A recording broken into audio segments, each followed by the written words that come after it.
Hello, everyone, and welcome to Making the Argument. This is going to be an interesting one. I'm anticipating a very interesting comment section on this one. Christian and I are going to go through this, and we're going to be analytical in the way that we look at and process the data. But there are certain statements that have been made by both the Pope and Tucker Carlson that I think need to be addressed.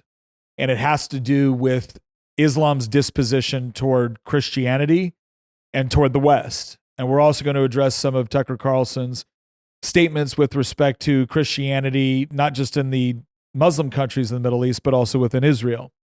Because it's important to look at these things in context to try to figure out, okay, is there something more to this? Are there certain things that we may have assumed, that I may have assumed that were incorrect? Are there certain statements that have recently been made that should reshape the way that we look at this part of the world?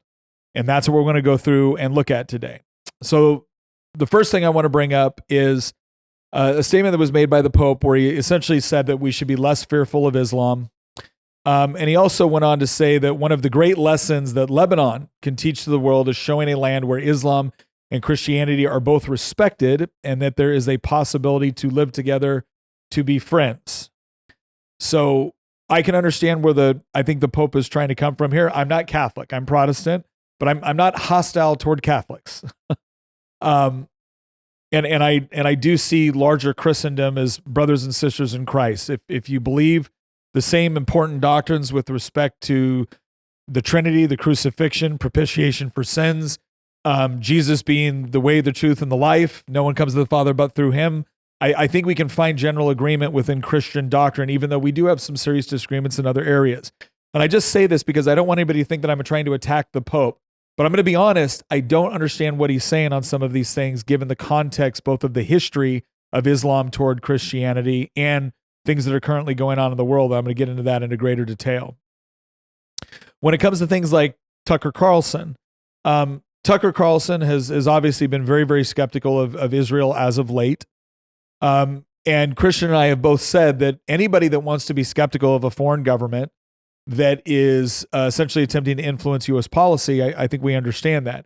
We also understand why foreign governments would want to influence U.S. policy because we're the largest economy in the world, we're the biggest military, we're the world's reserve currency. A lot of other countries around the world are dependent in some way or another to the United States for certain things. It could be security, it could be trade, it could be just access to the world's reserve currency, which is the U.S. dollar. And so we understand why they want to be involved, but obviously we have to put American interests first. And so I've never been against anybody questioning the motivations of a foreign country.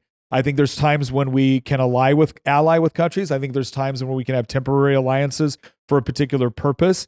But ultimately, it is not the United States' job to ensure the security or prosperity of any other country other than our own. And so when people want to bring up questions, I think that's perfectly acceptable. But Tucker Carlson has made very specific claims with respect to things like Israel being an apartheid state, with there being more Christians in Qatar than Israel, with Israel directly persecuting Christians, whereas the Muslim world has been open to Christians, or at least Qatar has. And so we're going to analyze these statements, and we're going to analyze these statements based off of what we know of the facts on the ground, and hopefully come to some sort of conclusion. So let's go ahead and jump into this. But before we get to that, let's talk about our friends over at Lear Capital, because the bottom line is no matter what ends up happening with all of this fight, you want to be able to protect your own family's financial security. And when you live in an inflationary, fiat-driven economy like we do and everywhere else in the world does, well, you can never tell what's going to happen to your dollar next. And that is why you want to be able to diversify into things like precious metals, gold and silver, things that have stood the test of time because the government can't print more of it. And Lear Capital can teach you exactly how to do that. Because let's face it, we've gotten so hooked to a dollar fiat currency economy, most of us don't even know the process for going out and owning physical gold or making physical gold a part of our retirement, whether it's our Roth IRA, our 401k, etc. But guess who does know? Lear Capital does. You can go over there right now and call Lear Capital at 800-707-4575. That's 800-707-4575. Or you can visit nick4lear.com. That's Nick, the number 4, LEAR.com. Go check them out. They have a free information kit for you. Costs you nothing. Costs you nothing, right? Regardless of what you choose to do, you should know how to do something in this realm, and Lear Capital is here for you. Go check them out. So the first thing that we're going to address is this claim about Christians in each country with respect to Qatar and Israel, because this goes right to the heart, not just of Tucker's statement. It goes to the heart of some of the things that Pope talked about as well. This idea of, do we have a right to be concerned about Islam? Do we have ample demonstrations that Islam can peaceably coexist with Christianity? And so this claim that Tucker made that there's far more Christians in Qatar than in Israel is an important one. And I want to say right off the bat, he's not incorrect that there's more Christians in Qatar than Israel. But there's a little bit more to the story, and that's what we have to actually analyze. So I went out and gathered the data on this, and here's what you find, is that in Qatar, there are about 400,000 Christians, and in Israel, there's 180 to 200,000.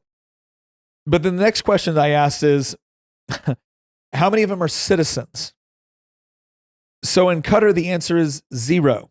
And we'll get to a second on why that is. It's actually effectively impossible for non-Muslims to become citizens of Qatar. In Israel, there's 184,000 who are full citizens with full rights, which is to say they can vote, they can freely worship, they can serve in the Knesset, they can serve in the military. They essentially have full citizenship rights of any other citizen in Israel.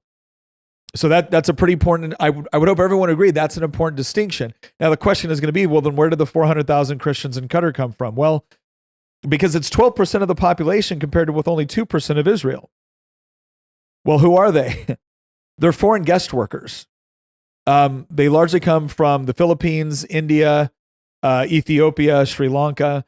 And this is common within the Gulf states. When you look at very, very wealthy Gulf states like UAE, like Qatar, like Saudi Arabia, there is a massive foreign worker population because the citizens themselves basically are sustained off of a very elaborate welfare state. They're given preferential economic treatment.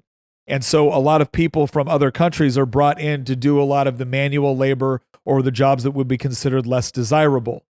And so it's important to understand that the 400,000 Christians that are being referred to by Tucker Carlson are not Qatari citizens.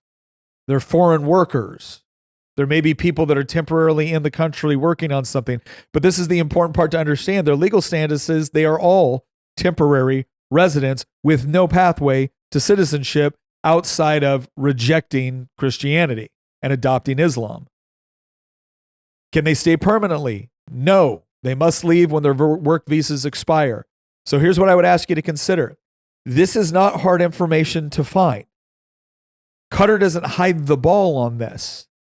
So why does Tucker keep insisting upon it as if this is some sort of silver bullet which proves his point? And just to dig into this a little bit deeper, let's look at religious freedom laws in each country. So in Qatar, do you have freedom of worship? Well, you're permitted in private for non-Muslims. So if you're a Muslim, you can worship in public. If you're a non-Muslim, you cannot. In Israel, you have the full right to worship in public. What about building churches? There's 8 churches, all in a designed worship village, gated compound. Again, this is where the temporary foreign workers live. That's the reality in Qatar. What's the reality in Israel? There's 300 active churches, and there's new ones can be built freely. There's no legal prohibition on it. What about having a cross on a building exterior? This is prohibited in Qatar. It's permitted in Israel. What about church bills?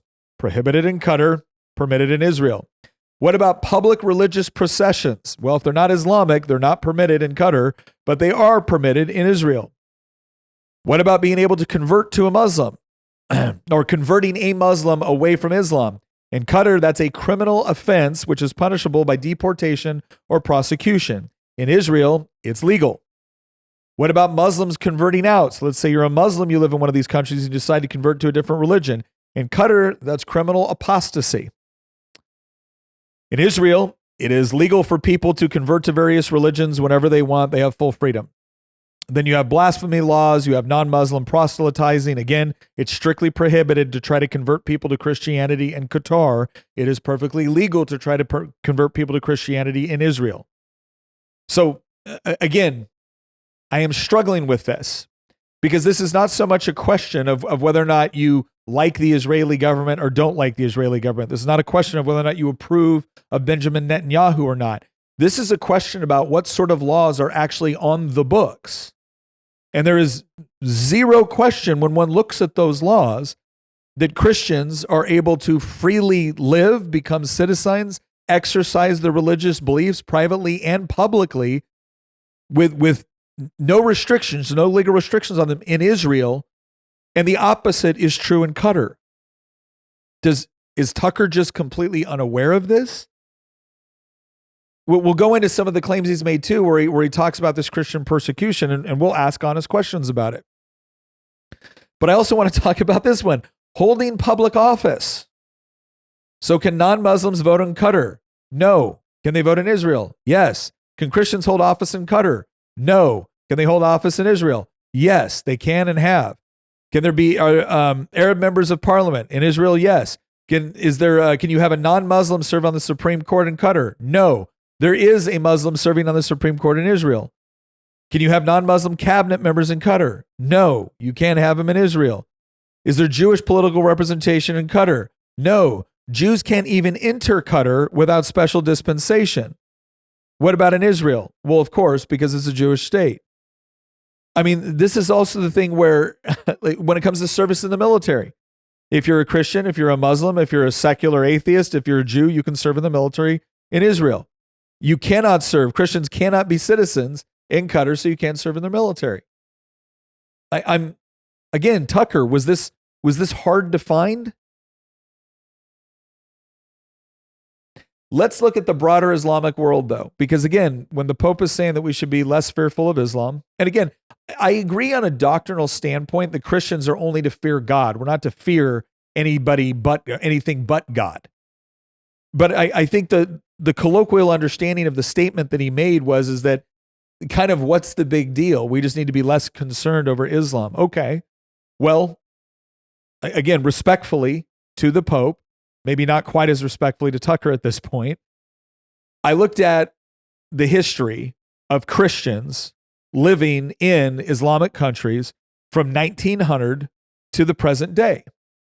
In Turkey in 1900, it was 20% of the population. There's been a 99% change in that, a 99% reduction. In Iraq, there used to be 1.4 million Christians. Now there's only 120 to 150,000. That's an 89% change. In Syria, Christians used to be 30% of the population. That's gone down by 80%. In Egypt, it was 20% of the population. Now it's gone down 50%. In the Palestinian territories, it used to be 15 to 20% of the population of Bethlehem. That's gone down 90%. Keep in mind, when Tucker Carlson talks about Christians being persecuted in Israel, he is actually including sections of Israel which are Israeli territory, but under the Palestinian Authority. So there were more Christians in Bethlehem when the Israelis were running it than when the Palestinian Authority took over. How do you miss that? This is not, how is this up for interpretation? I have a piece of anecdotal information that I want to share. So you know how like you meet people on the internet and you never meet them in real life, but you kind of become friends with them? So I've got a friend who has a Discord server, and in that server, he has a friend of his that he's known for like 10 years, and I've gotten to know him now. And he's an Iraqi that lives in Iraq. Mm-hmm. And he lived under ISIS. By the way, shout out. He's probably listening. He's a big fan of yours. Oh, good. Don't get him in trouble. And he lived in northern Iraq. He lives in Mosul, and he lived through ISIS. And he has some crazy stories. It was awful. It was awful. And he's told me that like the Christian population up there used to be pretty large when he was a kid growing up. Like he would see them all the time. They had churches and stuff like that. You would see him on the streets, and he's like, I was talking to him just a few weeks ago, and he's like, you don't really see him anymore. No. They're not really around it. And he was not saying this like it was a good thing. Like, as we call him, he's not a practicing Muslim. Yeah. He's trying to figure out what. Again, don't get him in trouble. What is? I know. I don't want to say this stuff, and then they beat down his door in Iraq and drag him out. Edit out his name, Nate. But I mean, how many people you think have his name? I don't know, but I believe in operational security. But anyway, he was bringing up that he's like, there's, there used to be an enormous Christian population in northern Iraq, and they're almost all gone. They're like maybe like 1%, 0.5% of the population. Well, this brings me to my next point, and this is specifically referencing the country that the Pope referenced, and that's Islam or Lebanon, because he said Lebanon is this example of Christians and Muslims living together in relative peace and mutual respect. Lebanon was a majority Christian country, and then a couple of things happened. One, Palestinian refugees who got kicked out of Jordan because they tried to overthrow the Hashemite kingdom and assassinated the Jordanian prime minister. Even when Jordan gave them sanctuary, moved to Lebanon and helped, along with Hezbollah, destabilize the government up there, overthrow the Christian government. And now it went from a majority Christian country to 33% and falling. So where exactly is Lebanon a great example of Muslims and Christians living in harmony with one another? The more the Muslim population increased in Lebanon, right, the less Christian it became, not just from a population standpoint, culturally, politically. Then you look at places like Algeria, Libya, and Tunisia. There were indigenous Christian communities, and now it's effectively zero. Saudi Arabia and the GCC, when you talk about GCC, this is like the Gulf states. We look at like Bahrain, Yemen, Oman, UAE. They didn't really have much of an indigenous Christian population to begin with. But can we see here right now, like this is a drastic decrease in population of Christians in predominantly Islamic countries. Now you might be saying to yourself, well, Nick, sure, maybe Christians just want to live in Christian countries and Muslims want to live in Muslim countries. Okay, we're going to get to that. We're going to get to that next. The other thing I want to point out, though, has to do with the Jewish population, because again, you hear from Tucker, you hear from Candace, you hear from others that Israel is an apartheid state. Okay, well, there used to be Jews in all these other countries as well within the Middle East. So there was 130, in 1900, there was 135,000 Jews in Iraq, now there's 5. There was 60,000 in Yemen, now there's 1. 80,000 in Egypt, now there's 6. 140,000 in Algeria, 0. 38,000 in Libya, 0. 100,000 in Iran, now there's 8 to 10,000. 265,000 in Morocco, now it's 2 to 3,000. All Arab and Muslim majority countries, 900,000 Jews used to live there, now it's about 15,000. But what about Muslims? Again, maybe it was, well, fine. When Israel came along, all the Jews can go live in Israel. And the Christians are going to live in Christian states and the Muslims are going to live in Muslim states, right? Except Muslim growth in the United States has increased and the West has increased exponentially. So when we look at the United States, in 1900, there was about 10 million Muslims. Now there's about 5 million. That's a 44,900% 10,000, not 10 million. Sorry, 10,000. Now there's 5 million. That's a 44,900% increase. In the United Kingdom in 1900, there was almost no Muslims. Now there's 4.5 million. That's 6.5% of the population. In France, there was almost none. Now there's 6 million. That's 9% of the population. In Germany, there was almost none. Now there's 6 million. That's 7% of the population. In Western Europe total, there was almost none. Now there's 45 to 50 million. 6% of Europe. In the entire Western world, there was near zero in 1900, and now there's 60 to 65 million with full legal protection everywhere. So clearly, Muslims don't have a problem immigrating to and living in Western countries, which are predominantly Christian historically, but Christians and Jews apparently can't live or are not welcome in their countries, at least not as full citizens with full legal protection. Did Tucker miss this? Does this not indicate something? And the same thing, we can go on with this. We go into things like Muslims in public office in Israel. Muslims serve in the Israeli Knesset, the Supreme Court, the cabinet, and the military. There's 42 Muslims elected across 9 states in the United States. Zohran Mamdani is the first Muslim mayor governing 8.8 million people. Hamtramck, I always mispronounce that, in Michigan is an all-Muslim city council, only Muslim majority city in America. Congress has multiple Muslim members of the House of Representatives. By the way, I would just like to ask anybody, out of all those Muslim members of the House of Representatives, when you look at like Rashida Tlaib or Ilhan Omar, are these people that you feel like have a great deal of love for the United States of America? Do they have a great deal of love for the philosophy which informed our Declaration of Independence and Constitution? Judges, we have Muslim judges, and mosques have tripled in the last 30 years to 2,769. How about in the United Kingdom? 25 Muslim MPs elected July 2024. Mayor of Greater London is Sadiq Khan. Other mayors in the UK include Newham, Oldham, Luton, Rotherham, Oxford, Brighton, Solihull, all with Muslim mayors. Sharia councils. There are 85 operating Sharia councils issuing binding rulings on family law in the UK with 1,500 mosques. Are there any Christian courts in the Muslim world?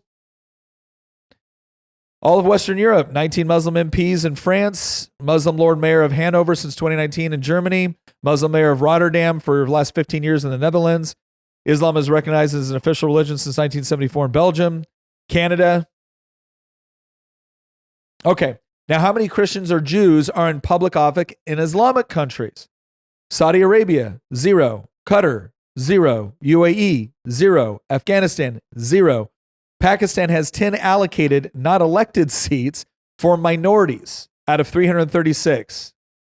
Iran has 5 reserved parliamentary seats, but under constant persecution. Egypt has 36 seats out of 596 for 10% Coptic community.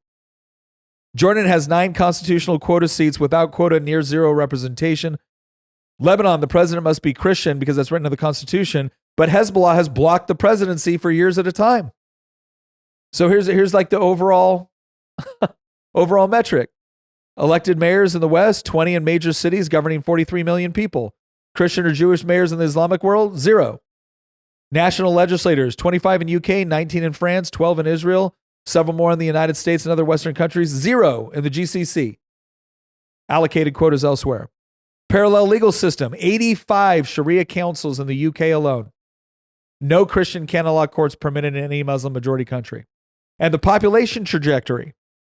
Muslims in the West is growing at 44 to 45% per decade, and Christians and Jews in the Islamic world is collapsing at a rate of 87 to 99.9% over the last 125 years. Does this sound like a friendly environment for Christians? Or is it just for Christians like Tucker Carlson? The Pope is permitted to visit Lebanon as a Christian with relative assurance that he's not going to experience any danger. Does that mean that's the experience of the Christians living in Lebanon?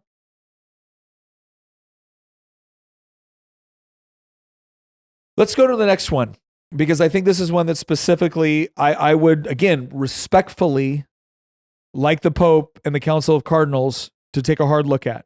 This is the master persecution table of religious-oriented persecution in the world. We're going to look at the top 10 most persecuted groups. Ready? Number 1, Christians. What country? Nigeria. Who are the perpetrators? Islamist militias, Boko Haram, ISWAP, Fulani herdsmen. What about number 2? Christians. State and non-state Islamic actors around 50 countries globally. 388 million Christians face persecution globally, record high, up 8 million from 2024. And again, the primary perpetrators, state and non-state Islamic actors. How about number 3? Christians. This time it's the communists. North Korean state.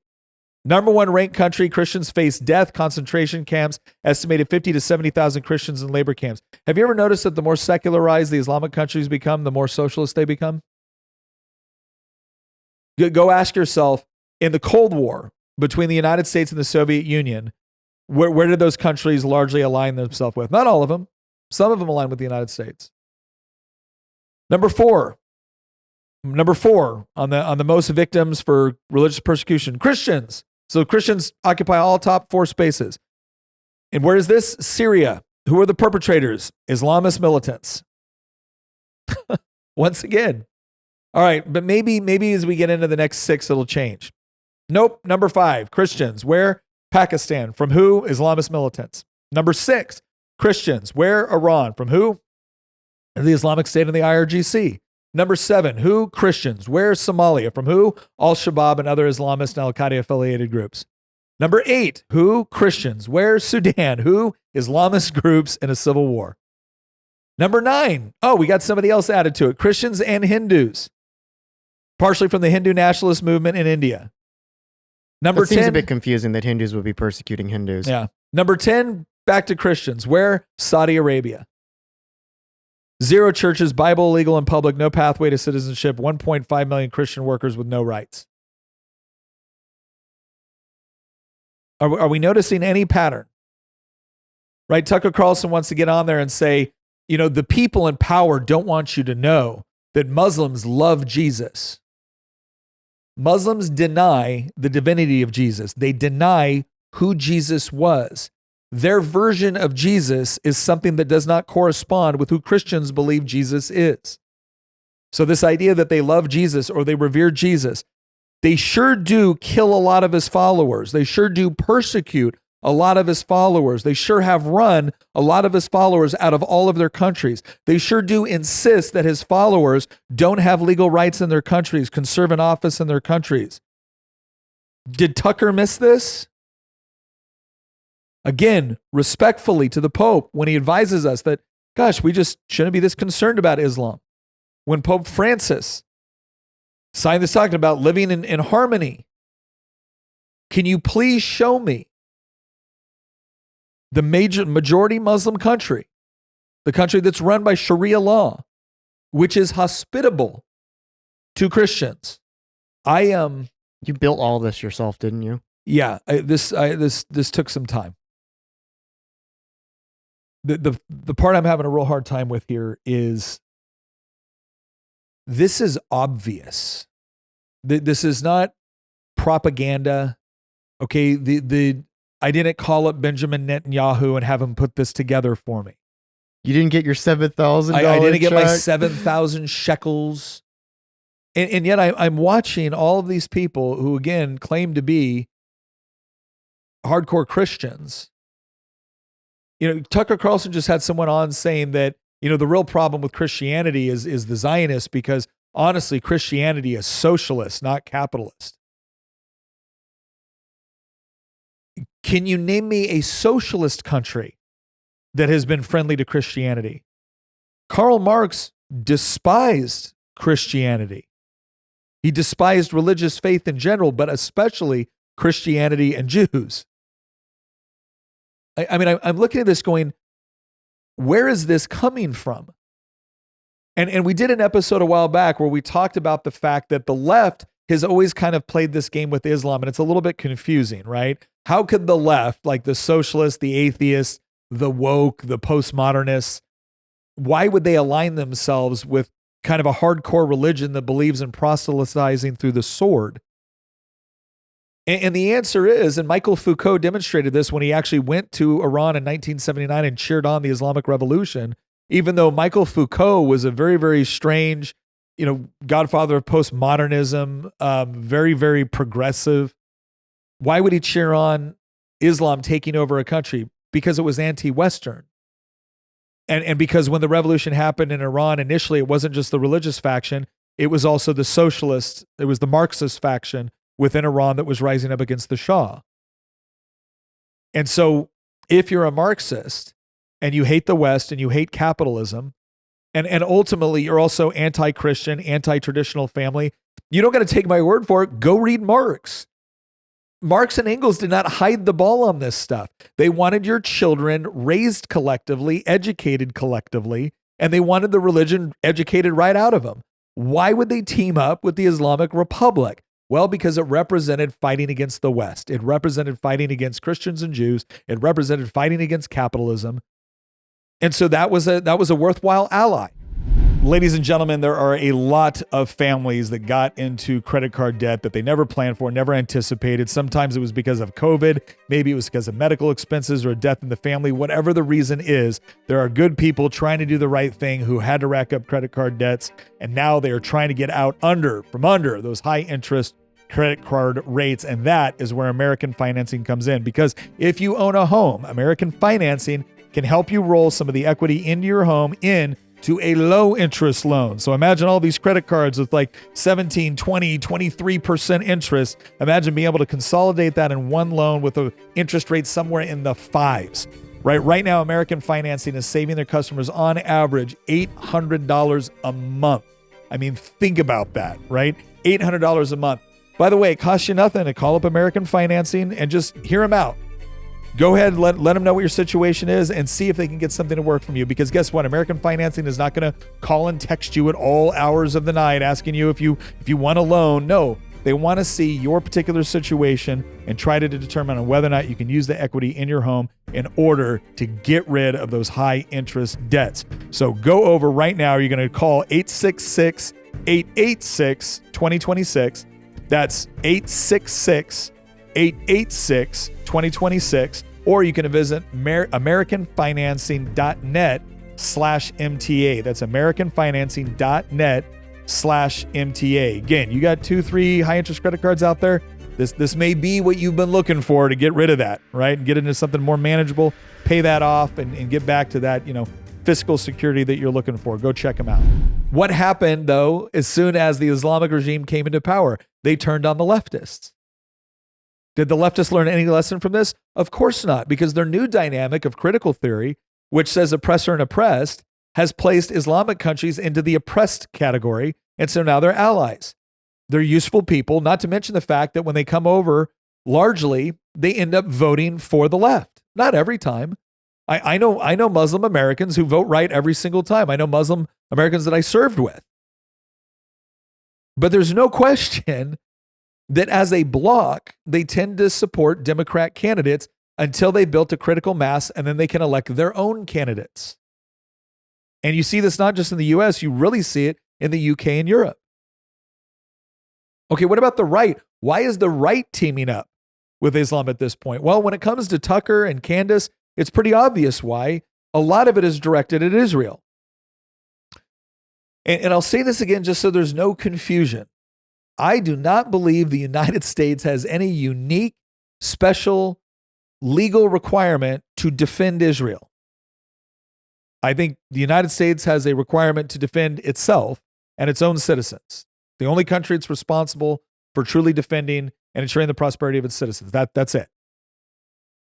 Okay, but by the same token, I don't understand all of the hostility because the same people are saying, well, they're too influential in American politics. So Saudi Arabia. So is Qatar. Qatar is spending billions within our university system right now. You saw all those protests going on in college campuses. You see the people in college campuses that are saying, they go right out there and they say they are using their position in the university to foment rebellion against the United States government. That you don't make any connection there? All I'm asking for is intellectual consistency across the board here.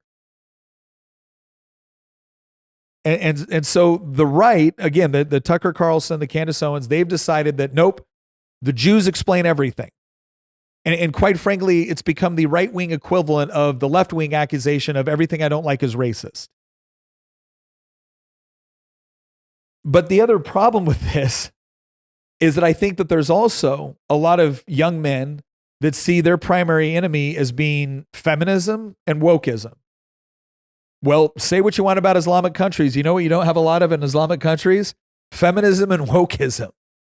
And so I think there's some people that look at that on the right and they say, well, I've been told forever that, I'm horrible and I'm bad and I'm evil by the left. I'm going to go ahead and look for guidance somewhere that doesn't have to deal with this nonsense. The problem is, though, is that if you are a Christian, if you do believe in the founding principles of the United States, you need to understand that is incompatible with Sharia law. I don't care what Tucker Carlson recently said, talking about, he goes on further making a comparison. Sharia law has made Islamic societies more advanced than the West. Carlson then contrasts this with his own experience in the Middle East. I travel a lot in the Middle East. It's amazing. They're Muslims, countries governed by Sharia law. And you go there and it's credible to be in a place that has pride in itself, that believes in its religion and culture, that thinks we're onto something. That kind of self-confidence is what creates stability and hospitality. I don't disagree that it can create hospitality when it chooses to extend it, Tucker. But maybe you should have a little bit more compassion and sympathy for the people in Nigeria who are getting a very different thing extended to them right now because they're Christians. The same people that are willing to be nice to you in Qatar are not so nice to Christians all around the world, not to mention in Qatar. So I don't know what sort of cognitive dissonance has just taken over at this point. But I'm tired of it. If we want to have reasonable discussions about Middle Eastern foreign policy, fine. If we want to have reasonable discussions, rational discussions about Christianity, Judaism, and Islam, fine. If we want to talk about things that we might disagree with Israel on and things we might agree with them on, same thing for Qatar or Saudi Arabia or UAE, fine. But the vision of the world that Tucker Carlson is putting forward right now doesn't correspond with reality. And the thing that I think a lot of us, again, I'm not Catholic, but I respect Catholics. Now more than ever, do you know what Christians need out of the Catholic Church? And something that they used to get out of the Catholic Church? Protection. Not lectures on how they shouldn't be afraid of the people that are actively killing them. And I don't think it's disrespectful to say that. I think it's necessary to say that. Because I'm having a hard time understanding what is motivating people at this point. I have a very hard time understanding what is motivating Tucker Carlson at this point. But there's a certain degree where it's like, this isn't just misinformation. This isn't just inaccurate. At some point, this is so inaccurate as to be deliberate. And I don't get it. Well, Christian, I went on kind of a long rant there. I mean, it's a topic that I think it's just going to keep being brought up more and more. Like, the way that I see it, we're entering like a really weird phase. Weird's probably not the right term, actually, if you think about it. Like, more than likely, it's kind of a return to an older style of politics rather than something that's new or weird. I mean, we've talked about it before, Clash of Civilizations, right? By Samuel Huntington. Yeah. Our Arena's Return to the Strong Gods. To me, it seems like that thicker loyalties are coming back. So if you look at history recently, there's been this push to like move off onto the back burner things that might command loyalty stronger than pure process and procedure, right? Yeah. It's this idea that, look, you can come from any different background or have any different worldview or any different race or religion or ethnicity or whatever, right? These things that are kind of fixed, hard identity markers. You can have whatever you want. It can be a smorgasbord, and as long as we have the same rule system and process, and as long as we freely trade amongst ourselves, we can all get along within the same polis, within the same multinational, globalist, international community. And that's just breaking down. Like that system is starting to break down. And in its place, what you're seeing instead is the reemergence of like basically new mythologies that command far more loyalty than proceduralism. No, I agree with that, but I think it goes beyond proceduralism as well. This is why, and again, I've been critical of James Lindsay when he uses the term woke right to explain people that I don't think fit anywhere near it, right? Like you, right? You're not woke right. Don't tell James that. But there is. I have told James that. But there is something to be said for this idea of similar worldviews trying to achieve different end states. So, for instance, I can believe in the oppressor-oppressed dynamic, or I can believe in critical theory, or I can even believe in socialism because Tucker appears to be, pushing elements of that now. I can believe those things and still oppose woke. Like I can say, no, I think men are men. I think women are women. I think women should, be traditionally, I can do all of that and still want a command and control economy, right? I can still want certain things that are not necessarily in line with the woke agenda. The CCP are not woke. Is exactly. A good way to put it. Yeah. The Soviet Union was not woke. Okay. When I look at the right now, when I look at certain elements of the right, I see them engaging in thought process that reminds me a lot of the left. And I'll give you the most perfect example of this. I will have someone that agrees with me on tax policy, agrees with me on Christianity, agrees with me on abortion, agrees with me on gun rights, agrees with me on property rights, agrees with me on limited constitutional government, agrees with me on not wanting to get involved in nation building exercises across the world, essentially agrees with me on all of the major top line political points that you can imagine. And the moment I don't demonstrate hatred for Israel, I'm a sold out cuck that cannot be trusted. Yeah, I know what you're anything. talking about. It's happened to me. Well, it's happened to both of us. And I look at that and I'm like, that's not reasonable. If we agree on all these other categories of thought and we disagree on this one, well, then typically what you would do is you would say, oh, we have a similar worldview, but this is one thing that we don't agree on. The difference is that whether or not the current government of Israel is good or bad is not essential to my worldview. Whether the existence of the Israeli state is not essential to my worldview. It is essential to theirs. And that's why, despite the fact that you can agree along all these other categories, if you don't believe that, you're wrong. Well, what's interesting is that the same sort of phenomenon exists on the left. I was watching this one comedian and he was joking about it. He was saying, what's interesting on the right, you can say, do you like guns? Yeah, I like guns. Do you like low taxes? Yeah, I like low taxes. Do you like low regulations? Yeah, I like low regulations. Do you like homeschooling? I'm not so sure. That's okay. We're all on the same team. He goes, you go over to the left and you ask the left, like, it's a purity spiral. Do you support the gays? Yes. Do you want more welfare? Yes. Do you want better immigration? Yes. Do you want this? Yes. Well, what about, do you want higher taxes? Well, I like taxes better. Well, then why don't you go over with the Nazis, right? Because it's the moment you don't agree with something sacred to the intersectional pyramid they've created, you're a traitor. And that is the worldview. That's the lens I'm talking about. Now, again, the woke applies that lens to woke objectives. But there's an element on the right that is using a very similar lens and mechanism. They just have different objectives. Part of the hang up here might be the use of terminology and the way that terms like woke are being applied. I mean, you and I, you replied to a tweet of mine. I have not yet replied to it. Maybe I'll quote tweet and be like, everybody ratio this idiot. No, no, I won't do that. But I think that part of what we're getting hung up on is terminologies. Yes. And I mean, honestly, that might be the case with people like James Lindsay. But setting that aside for a second, talking about what's at stake or what's playing out rather than using terminologies. I mean, because what you might call woke in this instance, I would just call this is a political faction using the friend-enemy distinction in an absolutist type of way. It's almost like the faction that is most intolerant of its enemies always triumphs eventually. They always win. If you make no compromise with your adversaries and you are a large enough faction, you will get what you want. Okay, wait. You have to be a large enough faction. That's an important distinction, right? Because if I'm a single individual, but remember, politics, like this is the problem that libertarians just don't seem to get.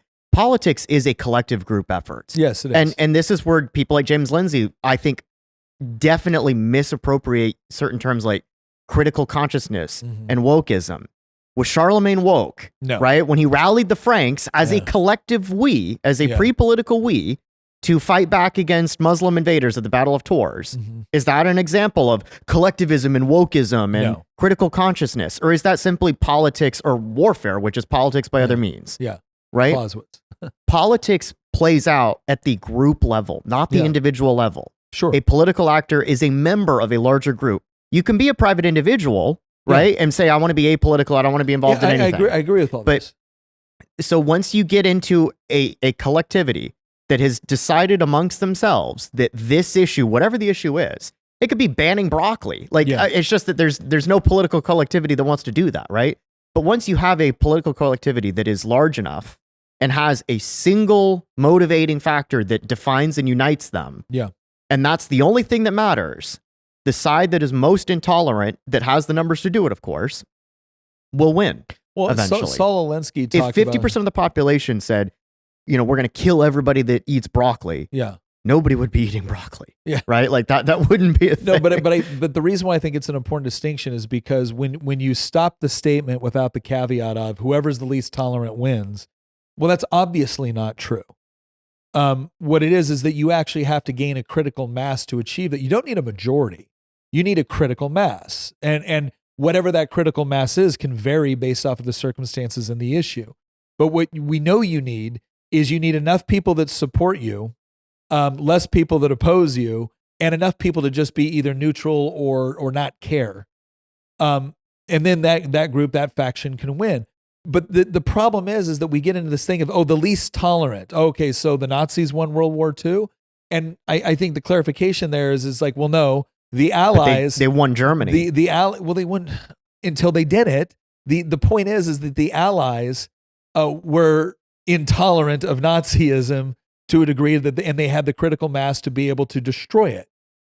And so I don't think the key here is like intolerance is the secret ingredient. The problem is we're not just intolerant of a particular thing enough. I think it's about looking at it. It's like anything else. Do I have the necessary resources, momentum to succeed? And one of the things that motivates somebody to achieve something is the tangible benefit of achieving it, right? It's, I think we're going to be better if we get this. But then the other thing that motivates people is opposition to the thing they don't want.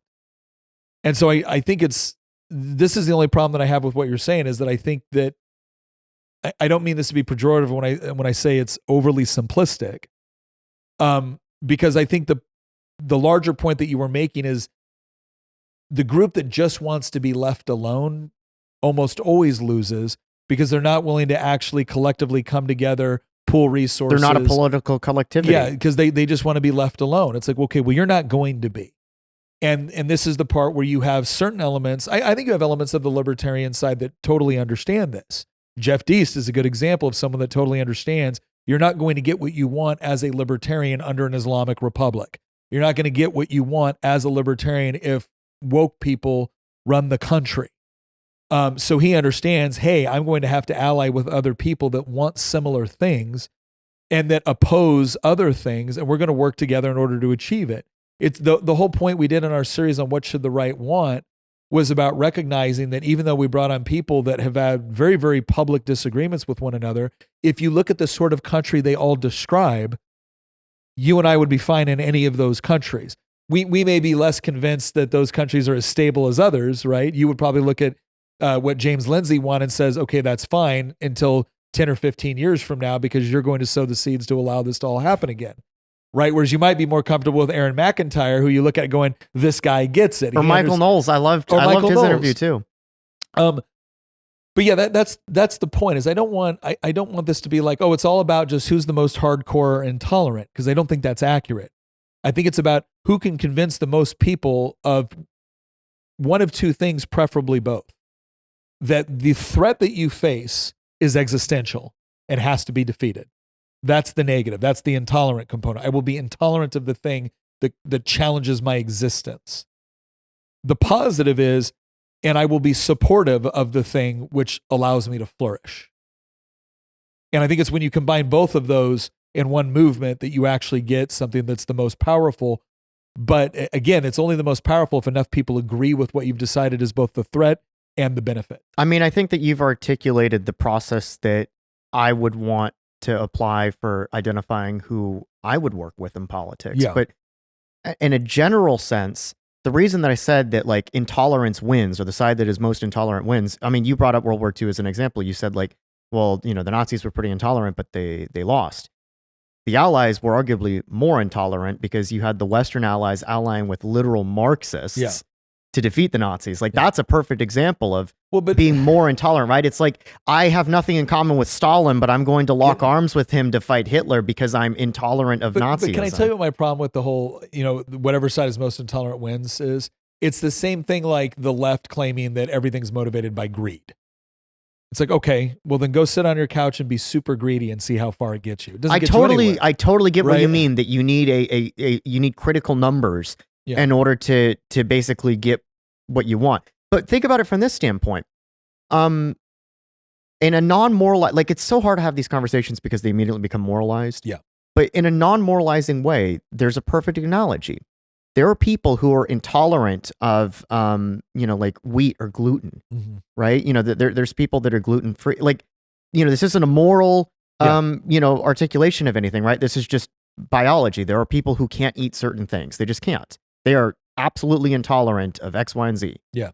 And, they might only be 3 or 2% of the population. But if you go to a grocery store, you will see options in the grocery store for that type of diet for the person that is gluten intolerant, right? Well, and so in that standpoint, the people who are gluten intolerant, I'm not saying they outlawed gluten, yes, right? But they got what they wanted, which is options to meet their diet because they are so intolerant of this thing they can't eat that even though they're only 2% of the population or 3% of the population, they still get what they want, which is options that they can consume. But the intolerance in this thing is a medical condition towards something. The point that I want to bring out is they don't actually, if you're gluten intolerant, you don't have that option everywhere in the world. You tend to have it in the West where you have a market economy. And the reason why you have it is not because the government mandated or anyone forced you to. It's because there were people within the marketplace that recognized that this was a market that wasn't currently being served and they could make money by serving it. And so I don't know that transfers over perfectly into this in the realm that we're talking about with politics. And again, I'm not even on your tweet that I responded to. I wasn't disagreeing with it in whole. I was kind of doing the same thing here. It was like, I don't think it's an either or proposition between process versus, intolerance or benefits or everything else. I do think process matters. I think the larger point that you've been making, and this kind of factors into what we're talking here, the longer point that you've been making is that process, let me see if you agree with this. Process is important, but it has to be in service to something. And the thing that it's in service to it has to be on some level more important than the process itself. So for instance, we in the United States, we have federalism. We have a constitutional republic. Now, those things were created because we wanted to create certain conditions upon which people could thrive individually, thrive as families, make their own decisions. We were trying to prevent tyranny. Now, arguably, you could come up with a different system that would promote tyranny that theoretically could be better than ours. Now, would it make sense if the whole purpose was to prevent tyranny and to be able to allow for individual human flourishing, which again, when I say individual human flourishing, I mean with respect to individual rights. Obviously, we're going to work together in groups, families, etc. It wouldn't make sense to say, no, I'm going to value the process more than the end state if somebody could provide another process that was better at achieving your end state. And I think your critique of classical liberalism is that it's put too much emphasis on the process mechanism and not enough emphasis on a desirable end state, which is a good, virtuous, noble society. Is that fair? You're in the right ballpark, but okay. Probably the biggest objection that I have to what you said was kind of why the revolution was kicked off. Mm-hmm. I don't think it was to fight tyranny because in a way that's still a procedural thing, right? That's an abstract set of processes that you're trying to avoid, right? Which is mm-hmm. tyranny. I mean, if you read the Federalist Papers, like John Jay explains, I think it's in Federalist number 2, that, Providence has kind of created, our people for this country and this country for our people. And we have these, shared common bonds and struggles and lineage and history and way of life, basically, is what he's articulating. Like the founders launched the revolution to preserve their rights as Englishmen. Yeah, as natural born Englishmen. Like they viewed the process as actually an integral part of their identity as a particular people, separate from all the other peoples all over the world. Yeah. Separate from the Germans, from the Vietnamese, from the sure. Russians. They were like, this is the way that we do things as mm-hmm. our people, as our collective pre-political we. Mm-hmm. And the government structures, the processes that are currently governing us are no longer preserving that particular unique way of life that defines us as Americans, as the American branch of Englishmen. Yes. And so we're going to launch a revolution and change that form of government in order for us to perpetuate that continued existence as a pre-political we. Yes. And that's no longer just entirely procedural, right? There's a way of life that the processes have to serve Yes. that exist before the processes are even put into place. That's what I thought I was saying. And so part of the problem that I see, I mean, honestly, the biggest problem that I see is that you have a pre-political we, an identity that exists that no legalistic mechanism constructs. It just exists beforehand, right? The Romans existed before they had a constitution and stuff like that. Before they had a senate. Yeah, before they had a senate. Like the Romans were a people before they were a republic or an empire, right? So you have a pre-political we of a group of people that come together over a long period of time through intermarriage with maybe different tribes. Or, I mean, you can get into the whole story of like, how does a people become a people, right? Yeah. But through a long course of processes, not legalistic ones, I'm talking about like naturalistic ones, right? Migration movements and intermarriage and stuff like that. A people come to define themselves as separate from all the other humans in the world, right? They come to define themselves as a particular tribe. Yes. Now, then they can construct a bunch of legalistic systems to govern how that tribe governs itself. But that identity came before the legalistic systems. Now, once you've run the mechanistic procedural processes for so long, they kind of become a part of it. You actually dissolve eventually in a fully like liberal democracy. You will actually dissolve that pre-political we, and all that you'll have left is the process, which can't reinforce the identity. It can just simply perpetuate itself. And what's happened in so many Western countries, particularly the United States, but I would say the same thing is happening in the UK. It's happening in France. It's happening in Germany and Italy, and definitely in Spain. Yeah. We were talking about in Spain, they're legalizing over 500,000 largely immigrants. Muslim, African, Middle Eastern immigrants that have illegally entered the country. They're just giving them citizenship. But what's happened in all of these Western countries is that pre-political we, that identity. In the US, it was previously, we are Englishmen living in America. Yeah. That has been dissolved because we've been practicing basically a form of liberal democracy for so long that it disintegrates that identity, and all that it leaves behind is a process. But people don't draw meaning or purpose from procedural legalistic mechanisms. See, hang on, I'm getting somewhere. And so what happens is that you create a void. And in that void, eventually you get a loss of trust, institutional trust, which I think we're currently going through. And in response to that, you can't keep doing the processes divorced of that pre-political we. So then people are like, well, then we need to reconstruct a pre-political we. Yeah. But the problem is you now have a polis nominally that still exists, even though the animating spirit within it is dead. And you have a legalistic mechanism that has lost basically institutional trust among people. And so people are now they know that they're lacking something and they're trying to fill in that void, but you can't go back to the previous thing that existed, and you can't keep the current thing that's in place. And so what happens is you get an explosion of new mythos, new strong gods, to quote R.R. Reno, and they're not compatible with each other, and they're in the same polis. And so there was previously one unifying identity that defined the people as the people. Now there's 100 competing unifying identities, and they don't agree with each other on anything, and they're in the same polis. And so now you've created basically Yugoslavia. Well, no, I think that's a very, adept way to kind of describe what's going on, because I think especially when you look at American conservatism was different than European conservatism. It's different than other forms of conservatism around the world. That's why it was so frustrating, I think, for a lot of us when we would get compared to conservatives. And I'm like, what are you talking about? Because there was an element of American conservatism that was somewhat libertarian in its philosophy when you look at the Declaration of Independence, because that was a massive departure, especially from continental conservatism. It was a little bit more in line with English conservatism, and like I'm forgetting his name now, Locke and Burke and whatnot.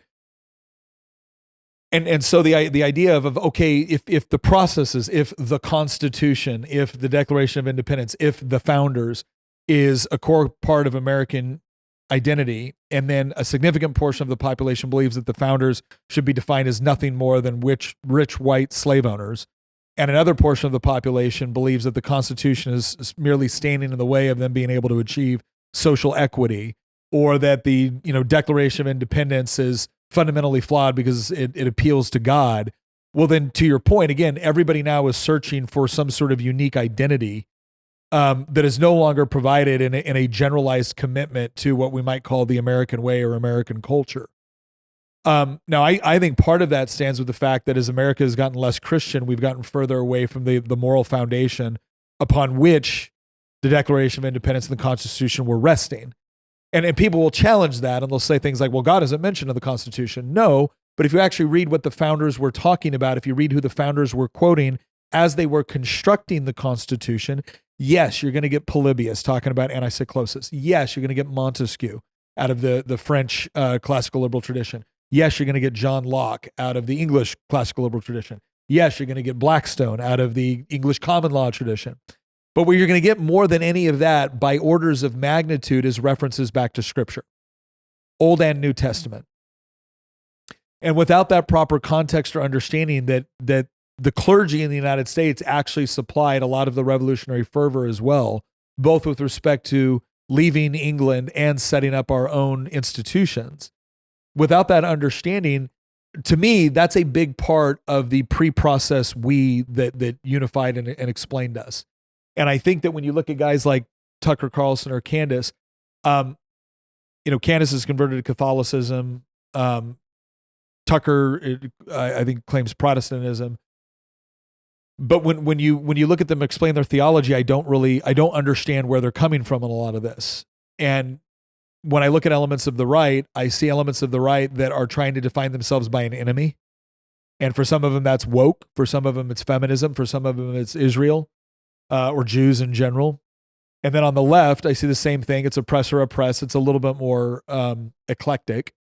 It's white men as the enemy for the left. White men is the primary enemy, but I and want to say Western civilization and Christianity and Christianity specifically. Basically, if it was fundamental to the creation of Western civilization as we currently know and understand it, the left sees that as the enemy. So I think that does a good job of kind of explaining what we're seeing right now. But going back to the point I was trying to make about the lens on which you see it all. On the left, the lens has always essentially been Marx, right? With the Islamic world, the lens is Islam. That is the lens. And the Islamic lens allows them to kind of negotiate their current operational environment to do whatever they need to do in order to become dominant. That's a part of their religious faith. On the left, that lens is largely Marxism, postmodernism, deconstructionism, but all of it's in service to this idea of kind of overthrowing God, overthrowing what we would call traditional Christian mores, and replacing them with some sort of like Marxist utopia. It's the Maslow's hierarchy of needs and whatever you identify as and blah, blah, blah. But on the right, I do think it is, like you said, it's the processes that we used to believe in. A lot of people on the right no longer believe in them because they look at it and they say, well, wait a second. Those processes are being used against me. How can those processes be something I support if the left is able to use those processes to great effect? And then when the right gets in power, those processes serve to restrict the right on getting what they want. It is a perfectly logical conclusion for people to look at that and be like, well, that's the problem must be the processes are not as good. I mean, they're going to give the processes the benefit of the doubt initially and say, well, the people aren't as good. We haven't elected the right people. But when you keep getting people that you think you can believe in and you still don't see the changes you want, at some point you start to believe that there's something wrong with the processes themselves. And I think that's where we find ourselves in the United States. And the right previously had overwhelmingly identified with proceduralism as the thing that defined the right.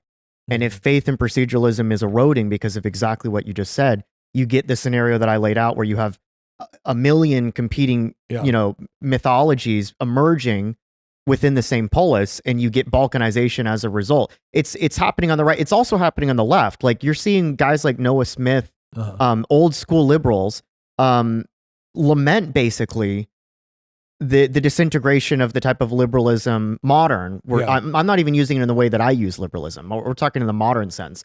The Bill Clinton, even Obama type liberal, guys like Noah Smith who were prominent liberal theorists. And 10 years ago, have been basically cast aside by progressivism, and you've got these people writing like Substack articles and tweeting about like, basically, I didn't leave the left left me, right? But like you're seeing the same thing, the disintegration of previous unifying forces because faith in institutions has totally collapsed. Yeah. Thanks a lot. That's the left. Yeah. You're going to find as you go through the list, it's the left that did all of this. Yeah. Faith and proceduralism has totally collapsed. Well, it's because the left abused the procedures, right? Faith in the older identity has collapsed because of mass migration, right? What does it mean to be an American now? Well, we have no clue, right? Because we've imported millions of people from radically different backgrounds and worldviews and belief systems. Who have no desire to assimilate. Yeah, who have no desire to assimilate. So, like, all of these things that previously formed a unifying identity, both as within the nation and within the political blocks within the nation, are falling apart, or they already have fallen apart. But the void won't stay there forever, right? Something will fill it, and what will fill it is not one thing. We're not going to come back and be one people. We're not going to come back. We're not going to come back and be one ideology, the right or the left.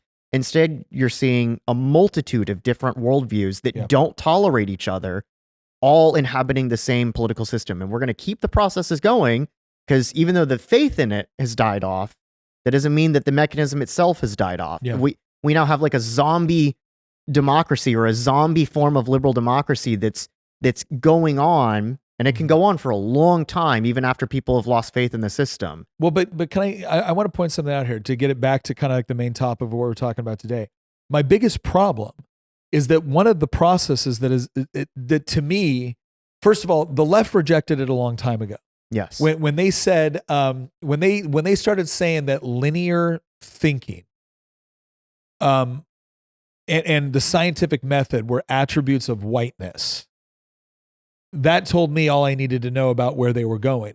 They were trying to overthrow the very mechanisms that we utilize in order to make rational decisions about reality. And that gives you a lot of insight into how bad their system is. Because if their system can't stand up to logic, you know there's a problem. You know it's unworkable on some level. And the only use it has is as a destabilizing or demoralizing agent. But the right, I had always felt like the right had that commitment, because here's the deal. Some processes are different than others, right? If I give you directions to my house right now, I can give you directions on how to walk there, how to drive there, how to ride a horse there, how to, fly there. I can give you all those different directions, different processes, different mechanisms for getting to where you want to go.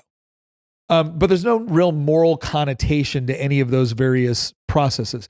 There are other processes for which there is a moral connotation. And on some level, you can do an infinite regression into, well, okay, we have end states, we have objectives, but all of them have processes in order to get from one place to another, in order to get from where we are to where we want to be.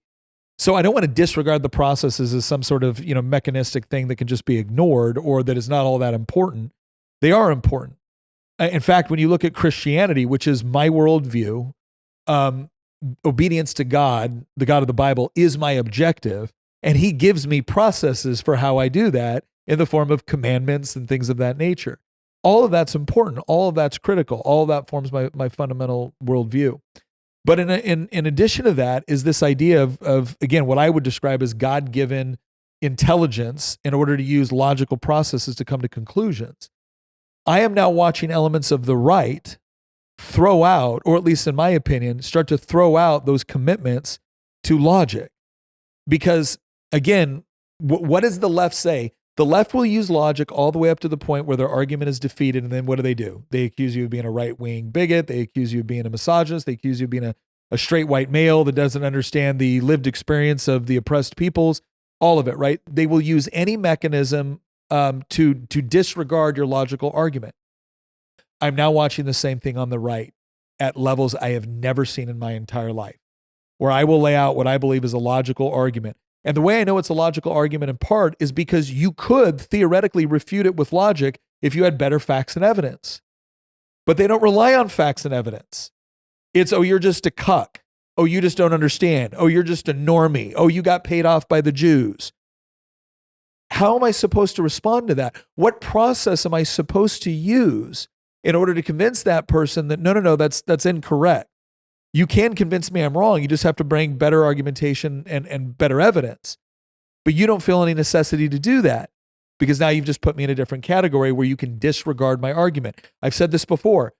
What I had always thought was the right wants to debate And I was about to say, and the left wants to diagnose. You're making the mistake of thinking that you can have a conversation with somebody that doesn't see you as a friend. Like you can only have ultimately. The irony in all this is that you can only have parliamentary style debates either in the legislature or outside the legislature with people that you're friends with people that you have shared moral alignment with. Yeah.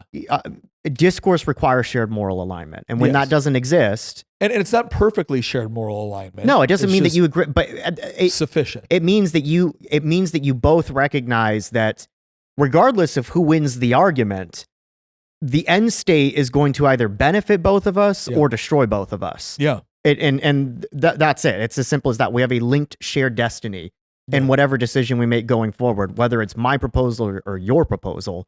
We're either both going to sink or swim together based on the merits of that proposal. Well, and we can even recognize because if we share, but not all people in the world have that. Agreed. If you think about it, when you think about the plurality of, I mean, to use some left-wing phrases, different lived experiences. Sure. Non-left-wing phrases, different worldviews and belief systems and religions and just. But can we make a distinction? But there's a big difference between my religion says something very, very different than your religion.